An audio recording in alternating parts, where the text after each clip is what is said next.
Good morning mga kapartner. Bali, tinanghali nga tayo. Pitas ng ano ngayon. Sitang pitasin namin ni May. Para din daw. Mubig.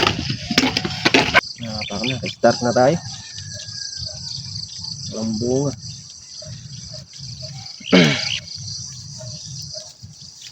Tingnan mo to, nanariwa. Walang bunga, pero karana na nariwa yung sangat daming Oh. bunga man yan.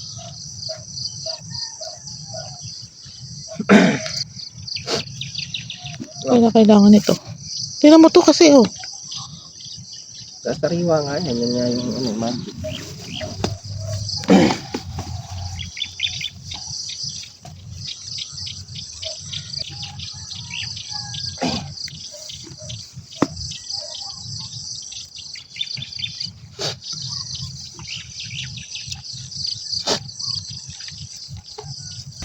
Yan mga kapartner, at yan ngayon napitas natin. Kukunti lang. Wala, ganyan talaga. Kailangan natin ng panggastos, pambili dito. Tapos ganyan pa nangyayari. Bali sa kapartner, ayun, dumiretso na dun sa may naararo niya. Ay, inaasarol niya. Start na siya mag-asarol para matapos na niya yun. Matikoting sitaw. Kunti na pitas.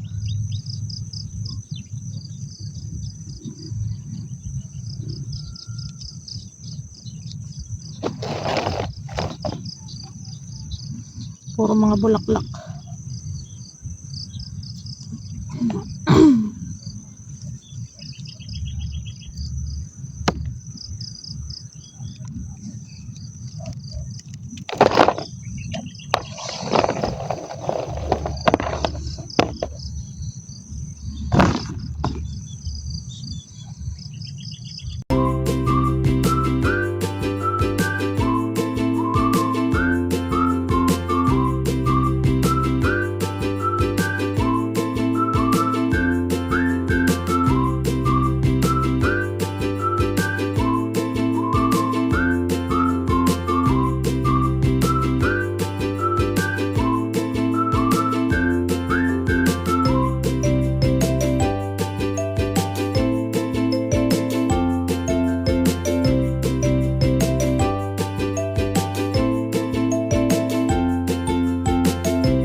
Nakatapos na nga tayo mamili ng sitaw.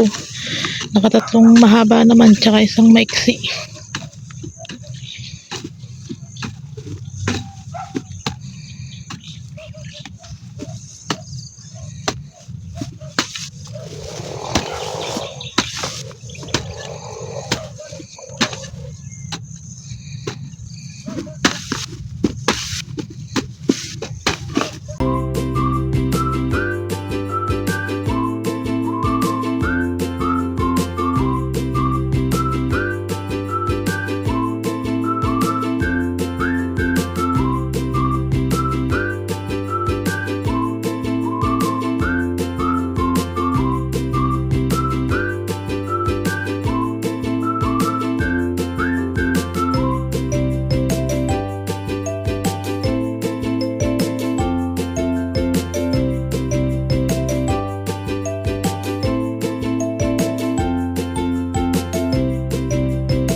Yung mga kapakner at natapos na nga natin asarolin.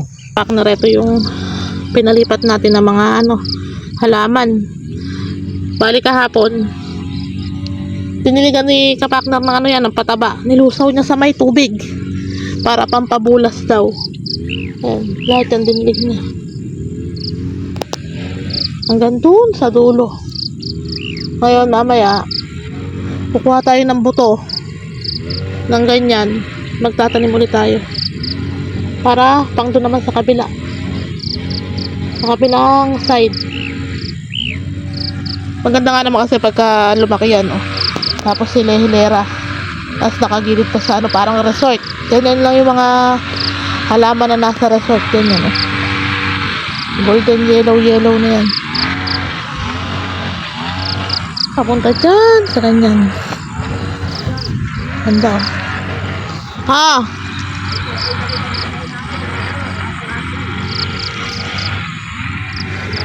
Sa mga kapakner, at may dito, chimpanzee, anak ng orangutan, o si Tarzan. Babaklasin niya na. Gawa lang nandiyan na si Katrops, may dalang kawayan. Matibay yung lona na yan, eh. Isip, kahirap na isin. Aray, Yung mata mo. walang anitlais, walang talim.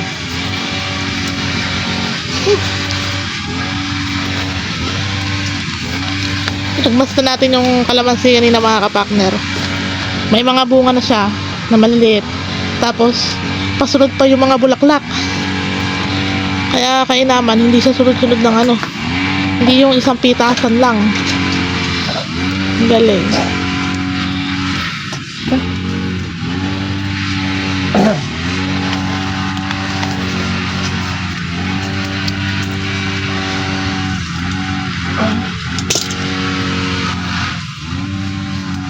Mga babati.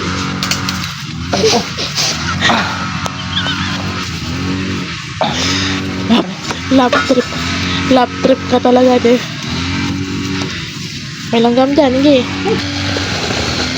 Ibay ng ng lona. Pero may na rin, may mga butas na rin yan. Pero sa butiki. Ka dito. Hey, my friend. My friend. Come with me. Come. Come. Si Aliyah. Lihat.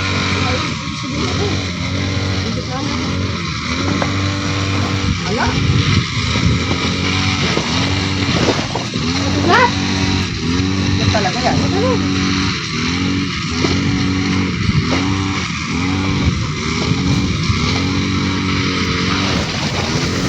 Alam ko sa dulo para hindi ka ulan. Sino ka tulong mo dati katabi ko?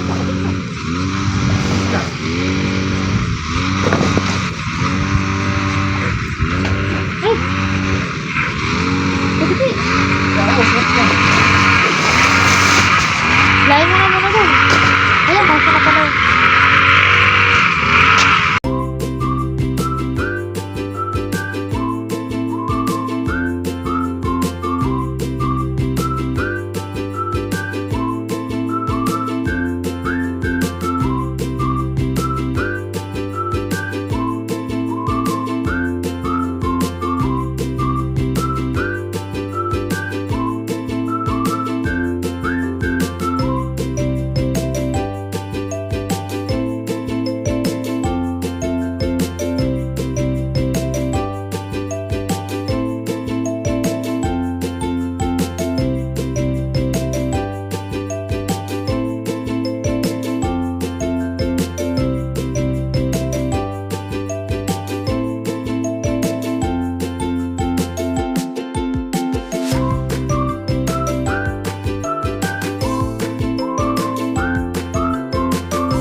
kapakner, bali napaklas na nga itong ano, yung dating nakabubong dito. Ngayon nagtatayo na ng mga pamposte.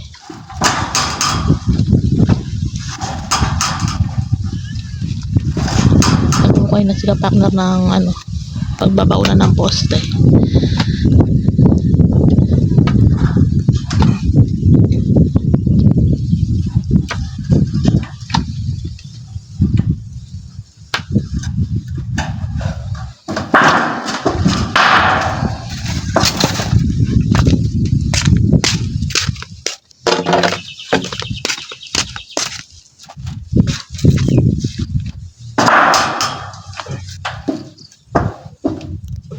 Matagal din ang inabot ng mga kawayan, 2 taon na.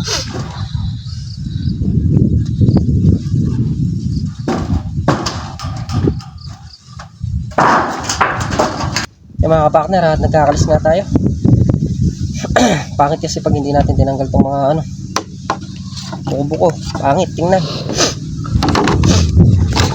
Hindi natin pakakapulito pero lilinisin lang natin ng konti bahagya.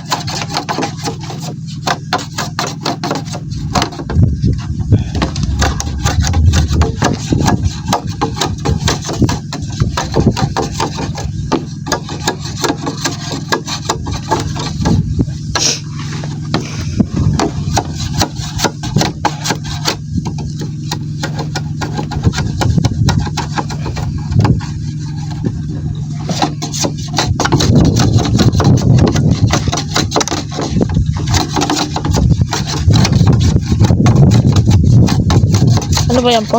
Yan, yun na lang poste na yan mga kapakner. Ang buka yan, tsaka yun, doon sa dulo. 6 na poste, 8. 8 Giniba ako poste. na. Giniba mo na. Giba na nga eh. Giniba ko na yung flooring. Ay, yung flooring. Obligadong gibain, gawa ng ilalagay din yung poste. Pero papasakit na yan? Wala na. Tataas na ang magkakaroon. Wala na eh.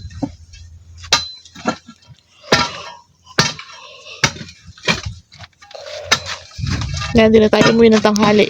Dire-diretso na tayo dito hanggang hapon.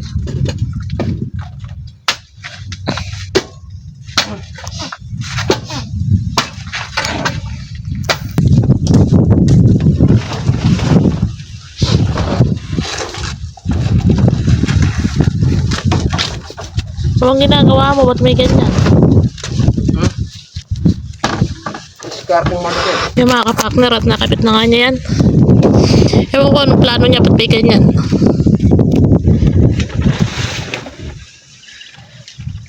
Gawa ng utak yan. Ha, gawa na may utak. Malalahan natin mamaya.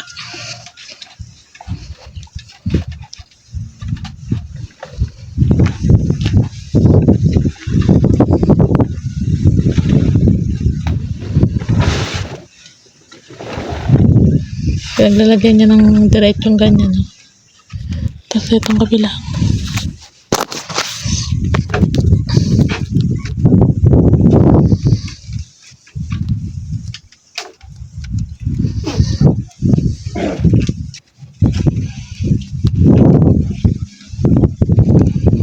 Tapos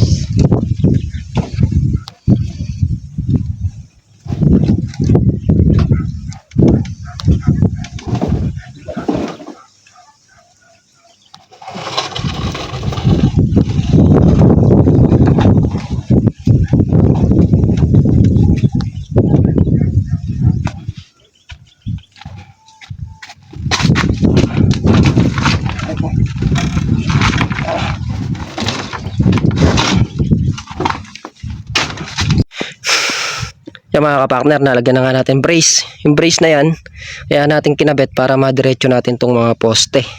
Tapos gagawin na rin natin siyang apakan para dito sa taas. Double purpose yan, pang brace sa poste para diretso. Tapos pinaka-apakan namin. Ito kinabit yung mga pambubong. Yung isang kawayan na yon, kung mapapansin nyo, medyo nakalihis. Yung kasi yung tamang posisyon yan. Hindi natin maidiretso yan. Pag diniretso natin yan, ihiwak. Ganyan lang ang posisyon talaga niyan. Medyo nakaliyad yung kawayan. Wala tayong ibang pamoste. Bali ang magiging poste dito yung 3. Tapos doon sa kabilang dulo 3. Dito 2.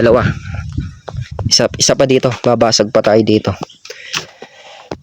Sa gitna ang magiging poste niyan, alalay lang sa taas, pinakatukod lang na pag ano, taas, yun lang. Pero sa gitna niya wala ng poste niyan para maluwag. Yan, unti-unti na natin. Simeng nga pa eh, chinecheck mo dyan. Chinecheck ko kalamansi.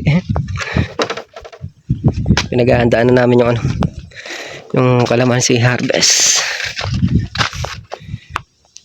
Kasi kakailanganin talaga to gawa ng magiging ano, payangan para maluwag. Siyempre pagka umpisa ng pitasan ng kalamansi, medyo dadami na tayo dito, pati mga mitas kailangan maluwag talaga.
Hindi naman kasi pwede dito mababa.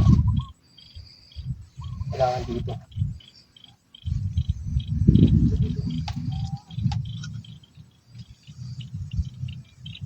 Mas ganyan daw ako magiging forma. Hindi mo naririnig dito yan. Yung mga kapakner, ganyan daw magiging forma niya, no? Hindi yung nandiyan sa gitna, ayan, no? Yung naka-kawayan. Tapos gagawin. Ala. Ano tawag dyan? Pati? Ha? Pati paklong, ano? Hindi. Paano tawag? Ano po? Tipaklong nga. Ipaklong. Basta ganyan. Yan. Yan. Tapos kabila. Ayan. Yun.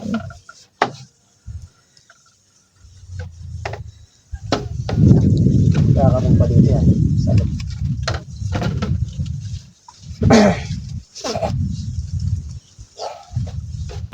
Yung mga kapakner, at pauwi na kami.